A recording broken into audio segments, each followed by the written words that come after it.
ហ្នឹងហើយទាំងអស់គ្នាសាកសម័យតិចមើលថាបើសិនជាយើងលេងហ្គេមប៉ុន្តែហ្គេមហ្នឹងមិនមែនគ្រាន់តែអង្គុយចុចប៊ូតុងឲ្យវាទៅធម្មតាណាបើខ្លួនការលោតហក់ឬក៏ក្បាច់គុណផ្សេងៗហ្នឹងគឺដូចជាយើងមើលភាពយន្តឬក៏កុងហ្វូបាទពិតៗហើយអ្វីដែលសំខាន់ហ្នឹងគឺ Donnie Yen ដែលជាតួបាទអាចនិយាយថាលំដាប់ Hollywood ផងដែរបាទចូលរួមនៅក្នុងហ្គេមហ្នឹងទៀតហើយអ្វីដែលគួរឲ្យចាប់អារម្មណ៍បាទគាត់បានចូលរួមយ៉ាងស៊ីជម្រៅជាមួយនឹងក្រុមគេហៅ developer បាទ Phantom Blade Zero ហ្នឹងដើម្បីធ្វើឲ្យ combat របស់ game ហ្នឹងមានភាពរស់រវើកខ្លាំងបាទអញ្ចឹងគាត់ចូលរួមផ្នែកគេហៅ Material Art បាទមិនមែនត្រឹមតែគាត់ចូលទៅសម្ដែងធម្មតានោះទេអញ្ចឹងយើងចង់ដឹងថាចាំមើល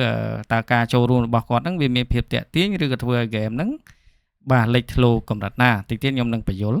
បាទសម្រាប់គ្នាយើងដែលត្រូវការប្រភេទ CD key បាទក្នុងតម្លៃទូៗរបស់ Steam អាចតាក់ទងមក admin បានឬក៏ account offline ជាដើមបាទ account original ក៏ខ្ញុំមានលក់ដែរហ្នឹងហើយអញ្ចឹងយើងចូលទៅ Phantom Blade Zero របស់យើងបាទឃើញថាឥឡូវនេះកំពុងតែមានការគេហៅថាផ្ទុះការវែកញែកនិងគ្រប់គ្រងខ្លាំងមែនតើបាទ game ហ្នឹងគឺជាប្រភេទគេហៅ Action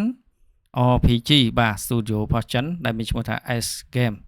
បាទដែលយកគេហៅថាក្បាច់របស់ Wuxi ហើយនិង Kung Fu មកបញ្ចូលជា game action នឹងតែម្ដងអញ្ចឹងគេហៅថាលាយក្បាច់ទំនើបបាទហើយចាក់ស្ដែង game នេះបច្ចុប្បន្នគឺបើយើងនិយាយពីសាច់រឿងគឺតួអង្គដែលមានឈ្មោះថា Soul ដែលជាអ្នកប្រយុទ្ធម្នាក់ត្រូវបានគេចោទប្រកាន់ពីបទឃាតកម្មហើយត្រូវស្វែងរកការពិតហ្នឹងឯនៅពីក្រោយរឿងហ្នឹងប៉ុន្តែអ្វីដែលធ្វើឲ្យ game នេះតាក់ទាញមិនមែនត្រឹមតែសាច់រឿងទេបាទហើយ game នេះខ្ញុំចាំបានចេញ trailer យូរប៉ុន្តែលាក់ត្រង់ថាយកតួសំខាន់គឺ Donnie Yen ឬក៏យើងហៅថាកុំបាទខ្មែរយើងកុំបាទយកគាត់មកសម្ដែងហើយដល់ពេលផ្ទុះកន្លែងហ្នឹងហើយបានធ្វើឲ្យ trailer របស់ game នេះកាន់តែមានប្រជាប្រិយភាពខ្លាំងជាងមុន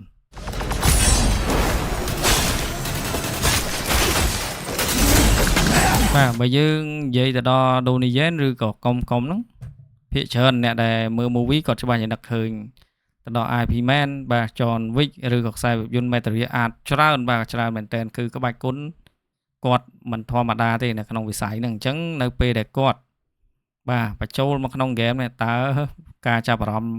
game នេះនឹងទៅយ៉ាងណា Donnie Yen បានធ្វើការជាក្រុមបាទហ្នឹងហើយជាមួយនឹង S Game បាទទៅលើកុងហ្វូបាទទៅលើក្បាច់គុណកុងហ្វូ combat design និយាយទៅគាត់សឹងថា director ទៅលើផ្នែកវាយគ្នានេះតែម្ដងហ្នឹងហើយការ stand គេអញ្ចឹងណាបាទអញ្ចឹងអាកន្លែងនេះដែលធ្វើឲ្យ game ហ្នឹងមានភាពតាក់ទាញខ្លាំងមែនតើអញ្ចឹងគាត់ក៏ជាតួសម្ដែងនៅក្នុងហ្នឹងផងដែរបាទហើយចំណុចតាក់ទាញមួយទៀតយើងហៅថា motion capture ជាទូទៅនៅក្នុងវីដេអូ game មាន animator ឬក៏ animation ហ្នឹងគឺពាក់ព័ន្ធជាមួយនឹងការ capture ហើយគេប្រើប្រព័ន្ធជា computer អញ្ចឹងណាបាទប៉ុន្តែនៅក្នុង Phantom Blade Zero នេះវារៀងប្លែកជាងគេបន្តិចគ្រាន់ថាយកតួដែលមានជំនាញហ្នឹងយកមកធ្វើក្បាច់គុណណាបាទពាក់សម្ដែងយកមែនតែនហ្មងហ្នឹងហើយអញ្ចឹងអ្នកដែលសម្ដែងនៅក្នុងហ្នឹងគឺសិតតែអ្នកដែលចេះក្បាច់គុណមែនតែនហើយនៅពេលដែល capture ហើយគឺគាត់គេហៅថាយកទៅកាត់តហ្នឹងគាត់មើលក្បាច់គុណនឹងបន្ថែមទៀតបើយើងអ្នកផលិតធម្មតាយើងគ្រាន់តែសម្ដែងទៅតាមក្បាច់គុណធម្មតាអញ្ចឹងបើឆ្កងឬក៏យ៉ាងម៉េចយើងអត់សូវដឹងទេតែនេះយកអ្នកជំនាញហើយអ្នកជំនាញហ្នឹងខ្លាំងទៅទៀតបាទអញ្ចឹងនេះជាចំណុចដែលចាប់អារម្មណ៍នៅក្នុងនឹងបំផុតគឺនៅត្រង់គេហៅថា cut scene ពាក់ព័ន្ធនឹងក្បាច់គុណនឹងតែម្ដងបាទហើយជាទូទៅ game យើងនិយាយដដែលថាធ្វើ cut scene ធ្វើអីហ្នឹងគឺធ្វើរបៀបទាញក្បាច់គុណឬក៏មើលសភៅមើលអីខ្លះណាតែរឿងនេះអត់អញ្ចឹងទេបាទគឺផ្ដោតខ្លាំងហ្មងអ្នកធ្វើ director នៅក្នុង game ហ្នឹងគឺគាត់ទាមទារឲ្យ game ហ្នឹងគឺប្រើបញ្ចូល artist ឬក៏ material art ហ្នឹងឲ្យចេញជាក្បាច់គុណមែនតើណាបាទកុំឲ្យអ្នកលេងហ្នឹងគាត់មានអារម្មណ៍ថា game play ឲ្យគាត់មានអារម្មណ៍ថាកំពុងតែអង្គុយមើលកុនហ្នឹងតែម្ដងទាំងកាយវិការទាំងអីហ្នឹងគឺកុំឲ្យឆ្កងពីព្រោះកាលណាយើងចេញទៅឆ្កងជួនកាលគេអាច complain ដែរបាទថាក្បាច់គុណនេះមិនសូវសមក្បាច់គុណនេះឆ្កងក្បាច់គុណនេះចេះក្បាច់គុណនោះចុះចឹងទៅហើយបើយើងបកទៅ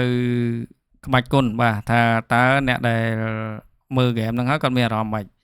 ចឹងមនុស្សភាគច្រើនបាទសម្រាប់ gamer ភាគច្រើនគេមានអារម្មណ៍ថា Phantom Blade Zero នេះគឺបើប្រៀបធៀបណាតែទៅ Sekiro ឬ game Soul បាទប្រភេទ game Soul ទូទៅណាប៉ុន្តែ S game ហ្នឹងបានបញ្យល់ថា game នេះมันត្រូវបានបង្កើតឡើងដើម្បីឲ្យคล้ายទៅជា Soul game ធម្មតាទេហ្នឹងឯងអញ្ចឹងអាចបញ្ចូលជា exploration ហើយនិង RPG progress ចឹងទៅជាមួយនឹងគេហៅថា action combat ណាព្រោះយើងឃើញ game ខ្លះដូចជាក្រុមហ៊ុនល្បីបាទដូច Elden Ring ដូចជា Dark Soul ដូចអីនេះគឺ គេហៅថា soul របៀបចំរបស់វាបាទវាអត់សូវជាកាត់ RPG ទេបើ Dark Elden Ring យើងរៀងកាត់ RPG ច្រើនបាទតែសម្រាប់ series Dark Soul អត់សូវទេបាទអញ្ចឹងសម្រាប់ game នេះបាទ game នេះនឹងគាត់នឹងព្យាយាមបញ្ចូលគេហៅ element ដែលពាក់ព័ន្ធ RPG ច្រើនបាទប៉ុន្តែជា soul game ហើយបាទបើនិយាយចំទៅសម្រាប់ Donnie វិញណាសម្រាប់កុំមតិយោបល់របស់គាត់ក៏ប្រហែលថាគាត់តេស្ត game នេះហើយគាត់ចាប់អារម្មណ៍បាទអញ្ចឹងឥឡូវយើងកុំតអាចជឿគាត់ព្រោះគាត់មិនមែនអ្នកលេង game ទេគាត់អ្នកថតកុនបាទអញ្ចឹងហើយគាត់ក៏ចូលរួមការងារនឹងដែរអញ្ចឹងកែឡូគាត់ចេះតែប្រម៉ូទអីចឹងណាតែបើ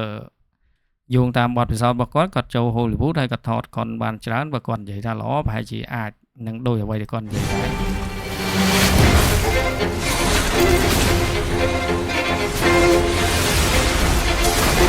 បាទហើយបើយើងនិយាយពីភាពខុសគ្នាពី game ដទៃទៀតអញ្ចឹងដូចយើងឃើញស្រាប់អញ្ចឹងប្រភេទ action game បច្ចុប្បន្ននេះគឺមាន animation លយបាទ cutscene កប់សេរីអីចឹងទៅប៉ុន្តែគ្រាន់តែវាគ្មានអីប្លែកទេវាដដែលចុះវិលឡើងគឺចេញអត់ផុតពី combat ធម្មតាហ្នឹងទេបាទយ៉ាងច្រើន time skill ថែមអីតិចតួចចឹងទៅបាទប៉ុន្តែ template បាទ template នេះគឺកំពុងព្យាយាមកែអស់ហ្នឹងបាទដោយគាត់យកគេហៅថាទី1 material art បាទទី2យកតួ Hollywood មកលាយបាទលាយកុងហ្វូលាយអីជាដើមហើយ motion capture គឺព្រឹត្តព្រៀងទៅលើក្បាច់គុណខ្លាំងមែនទែនហើយការកាប់គ្នាហ្នឹងគឺតាក់តិចបាទតាក់តិចអត់លេងចេះតែតបេតបាកាប់ឲ្យទៅរួចពីដៃទេបាទអញ្ចឹងជាសរុបបើសិនជាយើងសួរថាហេតុអីកុំសំខាន់ឬក៏គាត់ជា main នៅក្នុង game ហ្នឹងចម្លើយគឺគេបាននិយាយថាមិនមែនដោយសារតែ game ហ្នឹងល្បីដោយសារតែមានគាត់ទេហ្នឹងហើយដូចខ្ញុំនិយាយពីលើអញ្ចឹងវាគេថា marketing អាចទាញគាត់ចូលប៉ុន្តែអ្នកដែលធ្វើ game ហ្នឹងគាត់អត់និយាយអញ្ចឹងទេអញ្ចឹងបានន័យថាពេលខ្លះទៅបើនិយាយថា game ហ្នឹងល្បីដោយសារតួឯកមួយហ្នឹងអញ្ចឹងបានន័យថា game ហ្នឹងអត់កើតបាទអញ្ចឹងគេការពារខ្លួនគេក៏ចង់និយាយថា game ហ្នឹងគឺល្អហើយប៉ុន្តែគ្រាន់តែគេទាញអា material art ទាញតួហ្នឹងមកដាក់បន្ថែមបាទដើម្បីឲ្យមានអារម្មណ៍ថាcinema បែបកុនបាទមាន stand បែបពិតហ្នឹងហើយយកអ្នកជំនាញមកប្រើពិតមិនមែនចេះតែធ្វើឲ្យរួចពីដៃយក combat យកអីមកទៅពីតាមនឹកឃើញមើលសភៅឬក៏មើលតាមទូអីឲ្យធ្វើទេបាទអញ្ចឹង game នេះអាចនិយាយបានថាពេលដែលលេងប្រហែលជាអ្នកទាំងអស់គ្នារៀងពិបាកបន្តិចហ្នឹងហើយព្រោះgame របស់ចិនមួយរយៈនេះខ្ញុំសង្កេតឃើញថាគាត់ផ្ដោតធ្វើ game ប្រភេទ soul ច្រើនជាងgame action ធម្មតាបាទឲ្យតែមកគឺរបៀបអញ្ចឹងមាន counter មានអីខុសពីចិនជំនាន់មុនបាទ game studio ចិនជំនាន់មុនយើងឃើញភាគច្រើន MMO ចេញមកកាប់តបេតបាហោះពេញទឹកពេញដីអញ្ចឹងទៅអត់សូវផ្ដោតលើអាតាក់តិចហ្នឹងឯងអញ្ចឹងពេលដែល studio ចិនសម័យថ្មីនេះគឺផ្ដោតលើហ្នឹងដោយសារប្រហែលជាអាចថាចូលទីផ្សារក្រោយគេសម្រាប់ AAA game ធំអញ្ចឹងមានតែចំណុចហ្នឹងឯងដែលអាចតាក់ទាញអ្នកលេងបានណាបាទហើយ soul game មិនសូវមានអ្នកធ្វើផង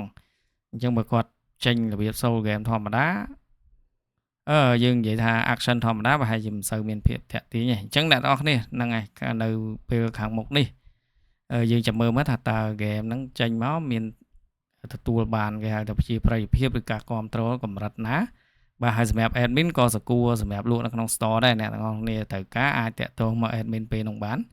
ណែអរគុណច្រើនអ្នកទាំងអស់គ្នាសម្រាប់វីដេអូនេះគឺមានតែប៉ុណ្្នឹងទេសម្រាប់ព័ត៌មានgame ថ្មីរបស់ studio ចិនបាទគឺយើងគួរតែសាកល្បងអរគុណ